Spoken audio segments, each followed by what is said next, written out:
Let's close this module by looking at how we incorporate the extra conditions, whether it be natural, periodic, not a knot, or end-slope specifications, in order to make the system of equations have a unique solution. Let's remember where these extra conditions come from. When we write down the initial set of constraints, there are two less equations than unknowns, the unknowns being the coefficients of the cubic functions. And therefore, the matching conditions, or the constraints, are not enough to uniquely determine which cubic functions we should use. Two more conditions can be imposed.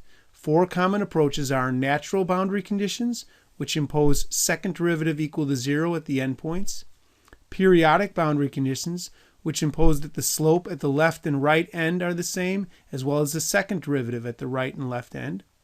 The not a knot conditions impose continuity in the third derivative at the first interior point on the left and the first interior point on the right. In other words, point 2 and point n-1. And finally, the last approach is to specify the end slope. Given values v1 and vn, specify that the slope of the first function at the first point be v1 and the slope of the last function at the last point be vn. For each of these, the bottom two rows of the large array that we built get filled in a different manner. Let's go over how those fill in for each of these. Before we do that, let's review the formula for the value and derivatives of the cubic function, which represents the kth function. We derived convenient expressions for the value of the function and all of its derivatives at the left endpoint, as well as the value of the function and its derivatives at the right endpoint. In both cases, remember, these values are linear functions of the coefficients of the polynomial. Copy these down onto a piece of scratch paper so that as you watch the video on the next few slides, you'll remember where things are coming from. Now let's go over the equations for the natural spline. I'm laying this out in the case where n equals 6, so we have 5 polynomials. You'll be able to generalize it as needed. We're looking for these bottom two lines, the last two equations, and these are the equations that are coming from the natural spline. I'm assuming that the rest of the array is filled in as it was described a few units ago in this module. What we're focusing on here is these bottom two rows. Let me list the equations for the natural spline. They were the second derivative at the left endpoint and the second derivative at the right endpoint equals 0.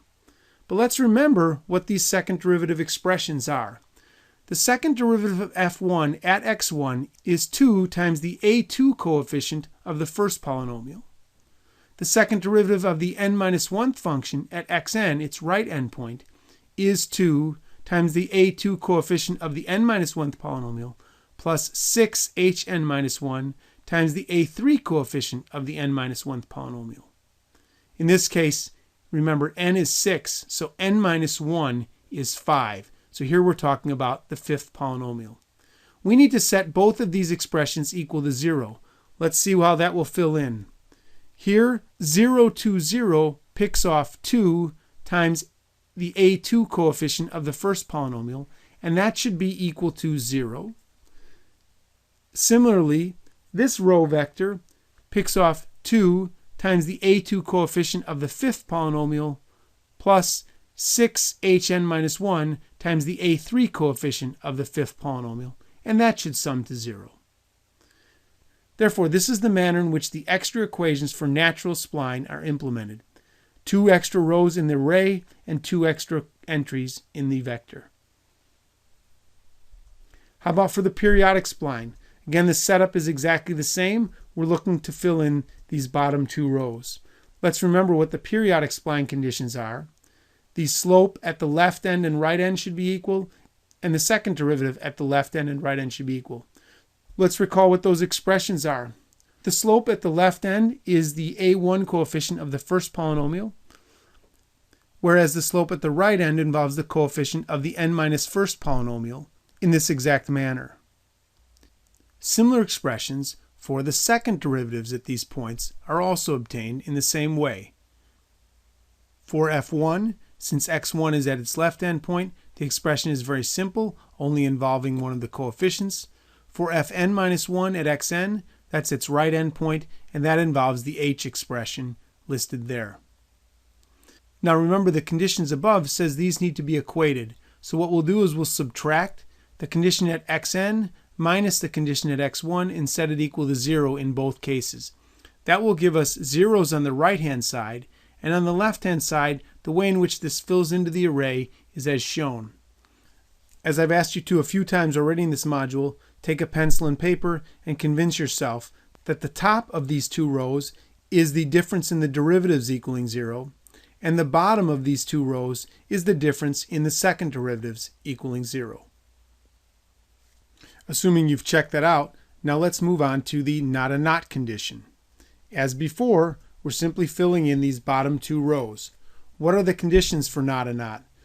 At the second point, function f1 and f2 share a common third derivative, and at the n-1th point, function n-2 and function n-1 should also share a common third derivative.